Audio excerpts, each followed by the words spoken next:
The Nigeria Police Force has arrested 3 more suspects in connection with the recent killings in Plateau State.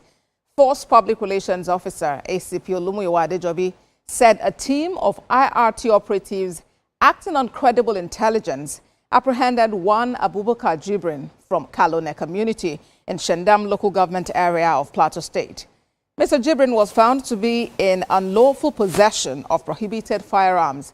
His arrest and confession led to the discovery of 1 SMG rifle with an empty magazine at his residence. Police also recovered 2 fabricated revolver rifles in Barkinladi, Plateau State. The firearms were linked to cartridges originating from a suspect identified as Ismail Danjuma, who is now in custody. The Inspector General of Police, Gbenga Sosan, urged members of the public to provide information that can aid efforts of the Nigeria Police Force in restoring peace in these disturbed areas and other parts of the country. Adding to this accomplishment, on May 4, 2025, in Barkinladi, Plateau State, police operatives recovered 2 fabricated revolver rifles. The firearms were linked to cartridges originating from a suspect identified as Ismail Danjuma, who is now in custody and assisting with the ongoing investigation on the killings on the plateau.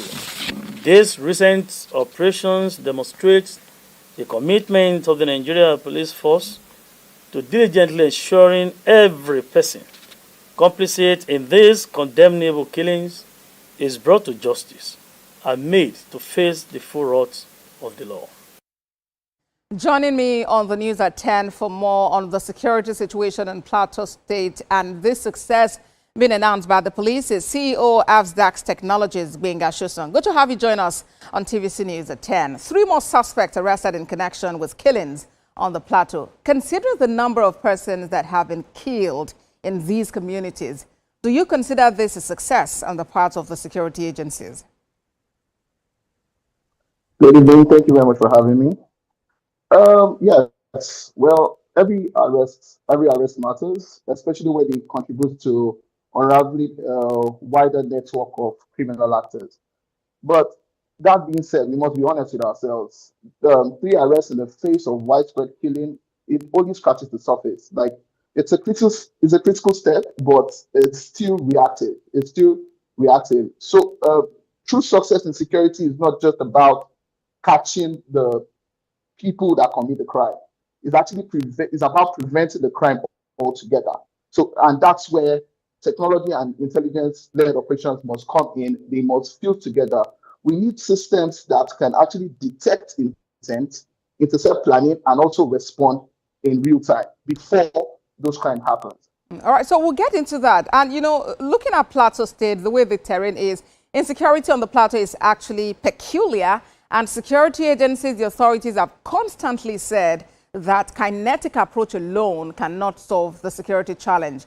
From your assessment, do you think the strategies we've deployed so far are working?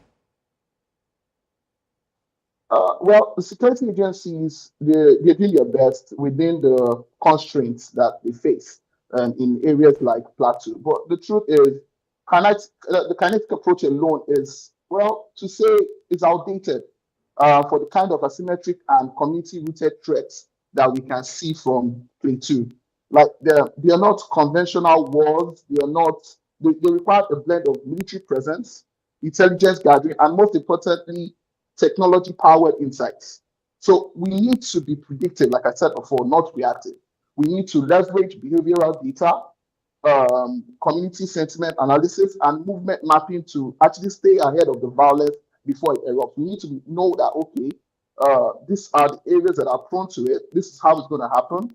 This is who's going to commit it. And if these tools aren't part of the strategy, then we're fighting a 21st century problem with 19th century tools. All right. And so, you know, talking about this AI-driven solution that you've reeled out, sometimes they appear not to be precise because in our client, for instance, we've had cases of error bombings. What could have gone wrong? Is there some kind of issue with, you know, the system, the drone we deployed, or are there specific devices suited to the Nigerian security space, you know, that could have been used really?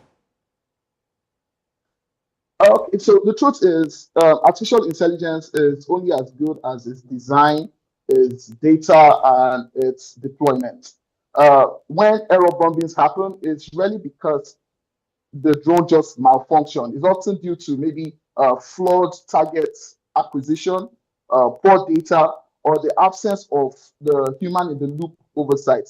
Human intelligence being fused with this AI deployment. You see, what our security agencies need now, they're not just drones, they need integrated smart systems. That's AI that combines facial, behavioral, and environmental cues before issuing threat alerts.